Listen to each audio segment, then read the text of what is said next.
Good evening दोस्तों। UPSC prime time में आप सभी लोगों का स्वागत है। मेरा नाम है प्रदीप कुमार और अब देखना शुरू कर चुके हैं यूपीएससी प्राइम टाइम।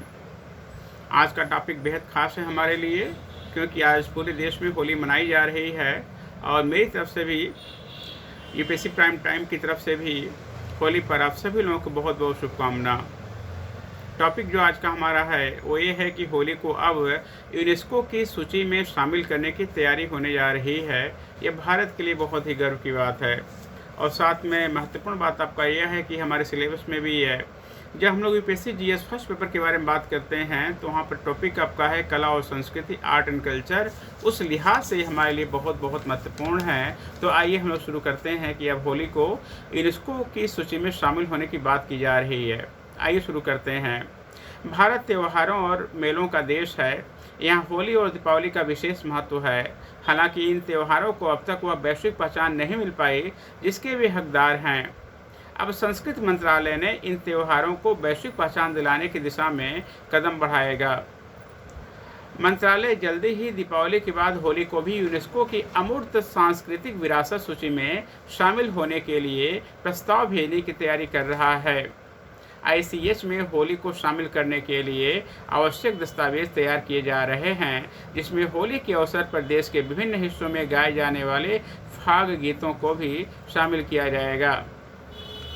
संस्कृति मंत्रालय ने हाल ही में दीपावली को यूनेस्को की आईसीएच सूची में शामिल करने का प्रस्ताव भेजा है। मंत्रालय की उच्च पदस्थ सूत्रों के अनुसार रंगों का पर्व होली देश के अलग अलग हिस्सों में जिस तरह से मनाया जाता है उसके सभी रूप और रंगों को इस प्रस्ताव में शामिल किया जाएगा।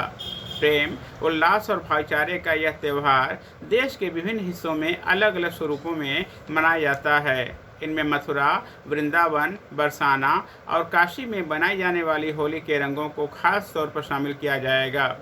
गौरतलब है कि यूनेस्को की अमूर्त सांस्कृतिक विरासत की सूची में वर्तमान में लगभग 145 देशों की 700 से 730 से अधिक के अमूर्त विरासतें शामिल हैं। इनमें कोलकाता की दुर्गा पूजा, कुंभ मेला आदि शामिल हैं।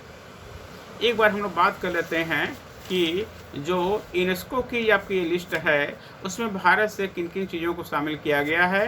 तो नंबर 1 पर आपका है महाकुंभ मेला, जो कि प्रत्येक 12 वर्ष में आयोजित किया जाता है। दूसरा है दुर्गा पूजा, कोलकाता की वार्षिक दुर्गा पूजा। तीसरा आपका है गरबा नृत्य, यह गुजरात का पारंपरिक नृत्य है, 2023 में इसे शामिल किया गया था। चौथा है वैदिक जप की परंपरा, मतलब वैदिक मंत्रों के उच्चारण की प्राचीन परंपरा।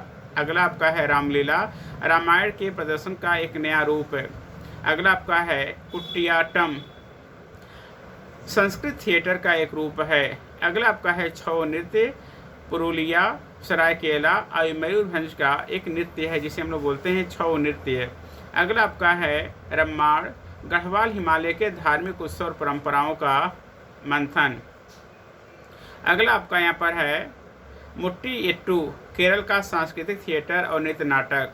अगला आपका है कालबेलिया, राजस्थान के कालबेलिया समुदाय के लोक नृत्य और लोकगीत। अगला आपका है नवरोज, 12 देशों के द्वारा साझा किए जाने वाला यह एकमात्र त्यौहार है। और लास्ट में आपका है भोग, यह एक आध्यात्मिक गतिविधि योग, यह एक आध्यात्मिक गतिविधि है जो कि मन और शरीर के बीच सामंजस्य लाती है। तो आज के यूपीएससी प्राइम टाइम में बस इतना ही। आप लोगों का बहुत बहुत धन्यवाद। होली की एक बार पुनः आपको बहुत बहुत बधाई।